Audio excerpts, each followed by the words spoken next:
Hello बच्चों, आज हम लोग वर्ग 10 में एनसीईआरटी मैथ की प्रश्नावली 14.1 का 9वां क्वेश्चन पढ़ेंगे। ठीक ना। इसमें आपको जो है माध्य निकालने के लिए कहा है। ठीक, इसमें क्या निकालना है? माध्य। देखिए, आपको एक क्वेश्चन दिया है यहाँ पर, अगर देखना चाहते हैं तो देख लीजिए। ठीक ना। आपको दिया है कि निम्नलिखित सारणी 35 नगरों की साक्षरता दर प्रतिशत में दर्शाती है, माध्य साक्षरता दर ज्ञात कीजिए। ठीक ना।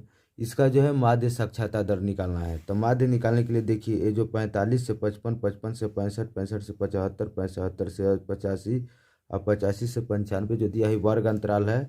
और ये जो नगरों की संख्या है ये किसका काम करेगा? तो बारंबारता का। तो इसका हमको क्या निकाल देना है? तो माध्य निकाल देना है। क्या निकाल देना है? माध्य। देखिए, आज जो है ये समझ लीजिए कि आपकी बोर्ड की परीक्षा में हमेशा जो है माध्य, माध्यक, बहुलक में 5 नंबर का पूछता है। कितने नंबर का? तो 5 नंबर एकदम निश्चित समझ लीजिए।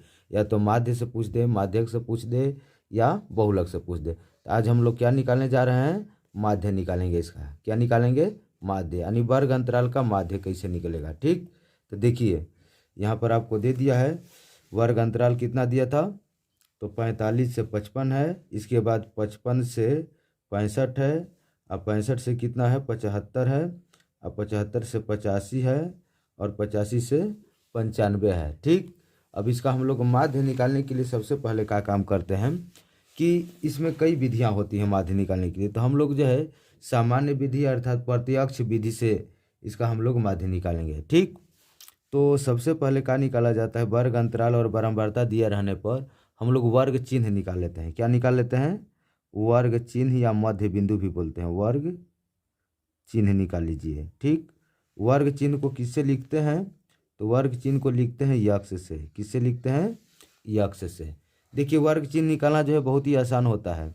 कैसे निकालते हैं? तो वर्ग अंतराल की जो है ऊपरी सीमा और निचली सीमा, यानी उच्च सीमा और निम्न सीमा को जोड़कर 2 का भाग कर दिया जाता है। तो ठीक, 5 और इसको देखिए, 5 5 10 और 5 4 9 1 10, यानी 45 और 55 को जोड़ेंगे तो कितना होगा? तो 100 हो जाएगा। तो 100 को 2 से भाग करेंगे यानी आधा करेंगे तो कितना हो जाएगा? तो 50 होगा, यानी हमारा निकल गया पहला। अब उसी तरह से इसको करते हैं हम लोग। देखिए, 5 5 10, 6 5 11 1 12, 120 होगा। 120 का आधा कितना होगा? तो 60 होगा। तो ऐसे हम लोग जोड़कर कब तक करेंगे? देखिए, इसमें जो है वर्ग अंतराल की लंबाई जो है समान है। 55 है, 55 है, 65 है, 75 है, 85 है, 95 है, यानी 10 का अंतर है। तो 10 का अंतर है, तो कुल में अगर इसमें अगर 10 जोड़ते जाएंगे तो सबका निकलता जाएगा। देखिए, अभी 50 है तो 10 जोड़ देंगे इसमें तो कितना हो जाएगा? 50 10 60। इसको जोड़ने पर कितना आया था? 120 आया था, आधा हो गया ना 60। अब देखिए, इसको भी वही करेंगे। तो इसमें भी अब 60 में 10 जोड़ देते हैं, कितना हो जाएगा? 70 हो जाएगा। क्यों? क्योंकि देखिए, इसको जोड़ेंगे 5 5 10, 7 6 13 1 14, 140 का आधा कितना होता? 70। और फिर 10 जोड़ देते हैं, 70 10 कितना होगा? तो 80 हो जाएगा। ठीक, कितना हो जाएगा? 80। 80 और 10 जोड़ देते हैं फिर 90, यानी कुल का निकल गया। अब इसके लिए क्या काम करते हैं कि अब यहाँ पर हम लोग जो है सीधा जो है यफ यक्स में गुणा कर देते हैं। किस में गुणा करेंगे? तो यफ में आई इंटू यक्स में। ठीक, अब देखिए यफ यक्स में गुणा कैसे करते हैं? तो देखिए, ये 50 में 3 में गुणा करेंगे तो कितना होगा? 50 तिया 150 हो जाएगा। ठीक, 50 तिहाई 150। अब इसमें गुणा करेंगे 60 में 10 से गुणा करेंगे तो कितना होगा? तो 60 दामी कितना होता है? तो 600 होगा। फिर देखिए, 70 में 11 से गुणा कर लेते हैं तो 11 7 77, यानी 770 हो जाएगा।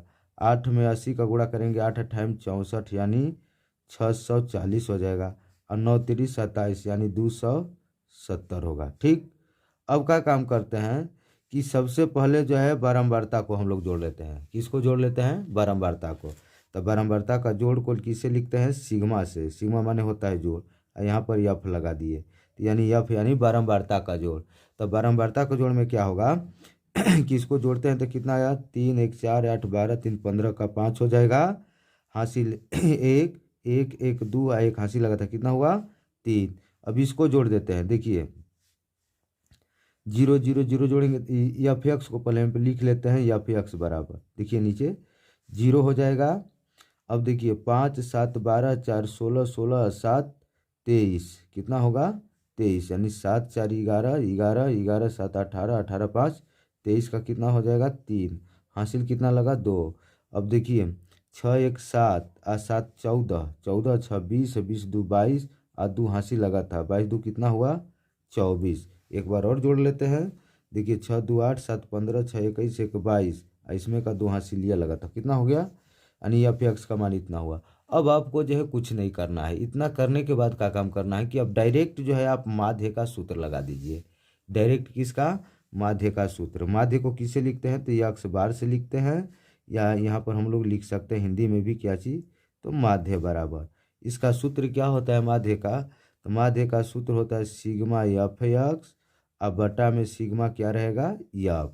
अब देखिए अब हम लोग का काम करते हैं, एफ एक्स का मान कितना है था, तो आपका देख रहे हैं कि 2400 कितना है 30 है, अब बटा में कितना है 35 है। ठीक, अब का काम करेंगे हम लोग, इसको कटाते हैं पहले, कितना से तो 5 से कटा देते हैं, तो 5 से कटाएंगे तो कितना होगा 5 7 35, इसको 5 से कटाते हैं तो पंचों का कितना हो जाएगा 20 हो जाएगा, बचेगा कितना तो 4 4 बचेगा तो हो जाएगा कितना 43, तो 5 8 40, फिर बचा 3 0 30 होगा, 5 6 का 30।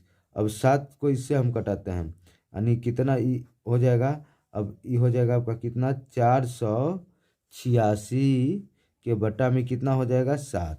ठीक, अब यहाँ पर चाहेंगे तो आप भाग कर सकते हैं, 486 में कितना का भाग करना है हमको, तो 7 का करना है, तो कीजिए 7 6 का 42, 6 बार में जाएगा कितना बचेगा अभी 6 खत्म हो गया, अब ऊपर से 6 उतरा, देखिए 7 7 49, 7 8 56, 7 9 63, 9 बार में 63, ये कितना बचेगा अभी 3। अब यहाँ पर ऊपर अंक नहीं एक उतारें तो यहाँ पर दशमलव देंगे तो यहाँ पर जीरो आ जाएगा, कितना हो जाएगा अब, तो 7 चौका 28, 7 चौका 28 कितना बचा 2। ठीक, जीरो बढ़ा दीजिए, फिर 7 दूना का 14, यानी आपको 2 ही स्थान तक रखना है, इसको कितना लिख देंगे 69.42, यानी 69 कितना हो जाएगा तो 4 2, यही क्या हो जाएगा तो आंसर हो जाएगा। ठीक।